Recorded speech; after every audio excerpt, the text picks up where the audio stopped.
Okay, I think it's going. Hi, kids. We are going to start our next read aloud. And last week, before we abruptly had to leave school, we had been reading about Louis Braille. And I told you that we were going to be reading a book that was connected to Louis Braille. And so this story is of Helen Keller. And it's another biography. It's not that long of a book on here. I will read the blurb on the back, and you can probably see some of the Braille right in there. And the blurb says, how does a blind boy or girl read a book? Helen Keller first learned to read by feeling raised letters with her fingertips. Later, she learned the special raised dot alphabet called Braille. Close your eyes. Can you read the letters with your fingers? But they have the one there, just like the little Braille book that or Braille card that you got to take home. And this book was written in 1969. So this was actually first published when I was 4 years old. So it is a little bit of an older book. And the first title is called A Strange Fever. The beginning was happy for Helen. She laughed and loved and grew like any other baby. First she crawled, then she walked, and she was learning to talk. Each day was full of adventures. Then everything stopped. One day Helen laughed and played as usual. The next day she lay tossing and turning in bed. She was very, very sick. The doctor was called, but he could do little to help. A strange fever was burning her up. Probably Helen had scarlet fever. Today there are medicines that would have made her well. But Helen was born almost 100 years ago, before these medicines were discovered. So day after day, Helen grew weaker. The doctor could not give her mother and father much hope. Helen Keller was only 18 months old. The doctor was sure she would not live much longer. Then suddenly, the fever fell. Helen seemed to be getting better. Mr. and Mrs. Keller sighed with relief. Everything will be all right now, the doctor said. But it wasn't. Helen slept for many hours. When she woke again, it was morning. The sun was shining in through the window. Sunlight splashed across her bed. Mrs. Keller bent over her little girl. She smiled and waved her hand in front of Helen's face. Helen's eyes were wide open, but she did not blink. That was strange. Mrs. Keller waved her hand again, closer to Helen's eyes. Helen stared straight ahead. Now Mrs. Keller grabbed a lamp. She shone its bright light right into Helen's eyes. Helen kept on staring. Helen's mother began to scream, "Helen's blind, she can't see. My baby's blind." There's the picture. One morning, soon after, Mrs. Keller dressed Helen and sat her down in the middle of the bedroom floor. Just then, a loud bell in the backyard began to ring. This was the Keller family's signal for meals. And Helen loved to eat. Whenever she heard the bell, she trotted to the table as fast as she could. But now, she did nothing at all. Mrs. Keller was making Helen's bed. "Helen," she said, "Helen." But Helen didn't move. Mrs. Keller picked up a can of stones, one of Helen's toys. She rattled it in Helen's ear. Helen didn't even turn her head. Then her mother knew. This time she didn't scream. She just bent and gathered Helen in her arms. "My baby's deaf too," she whispered. And the next chapter is called The Dark Silence. The doctor looked at Helen. He shook his head. "There is nothing I can do," he said. But Helen's father and mother refused to give up hope so easily. Tuscumbia, Alabama was a very small town, and this was the only doctor there, so they took Helen to other doctors in other bigger towns. But the answer was always the same: no hope. Finally, the Kellers understood that Helen would live all her life alone in dark silence. She could not see the brightest light. She could not hear the loudest noise. Soon she forgot the words she had been learning. And then she could not speak at all. Helen's body continued to grow, but how could her mind grow in the dark and the silence?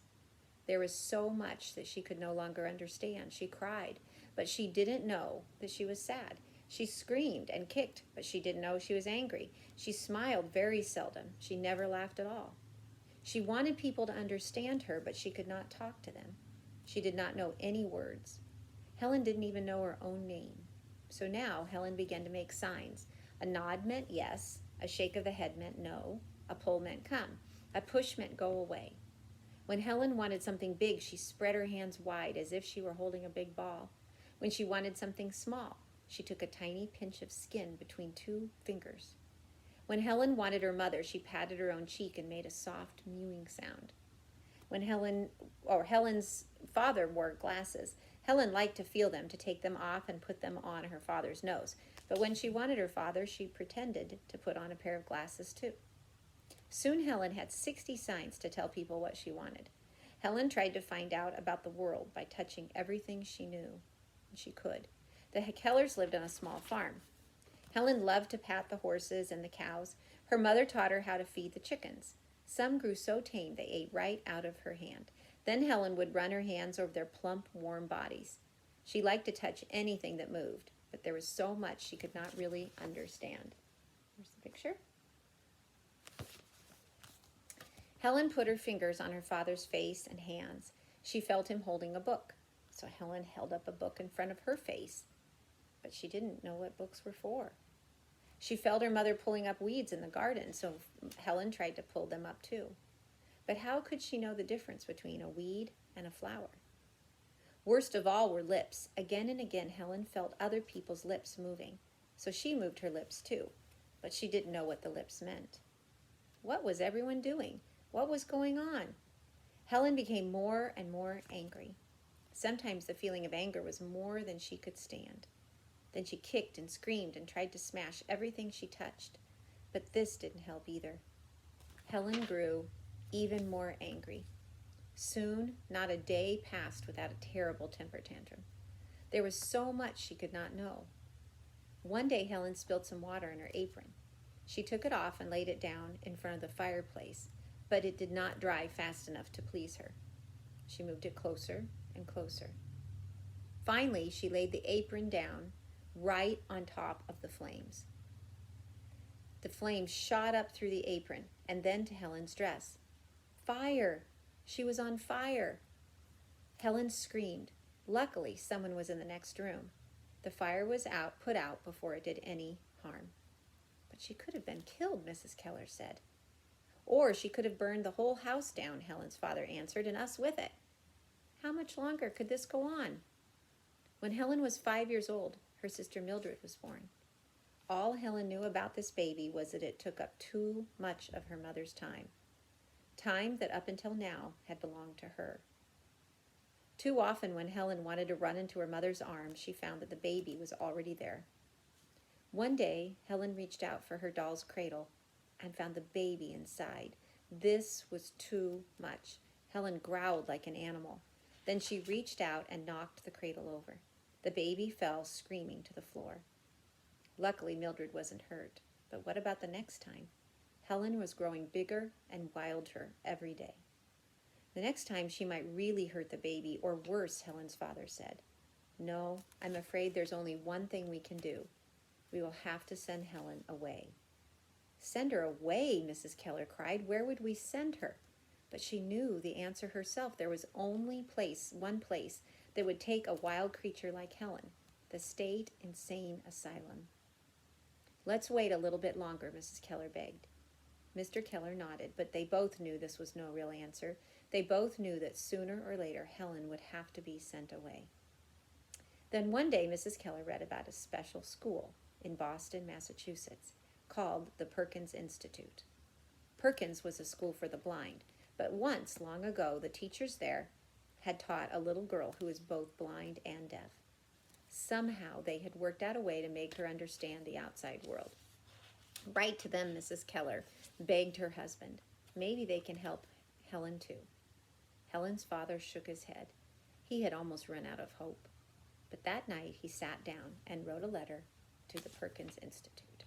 Now there was nothing else to do but wait. And tomorrow we'll read the next chapter, which is called The Stranger Comes. I was wondering one thing, though, when I was reading this, because it said that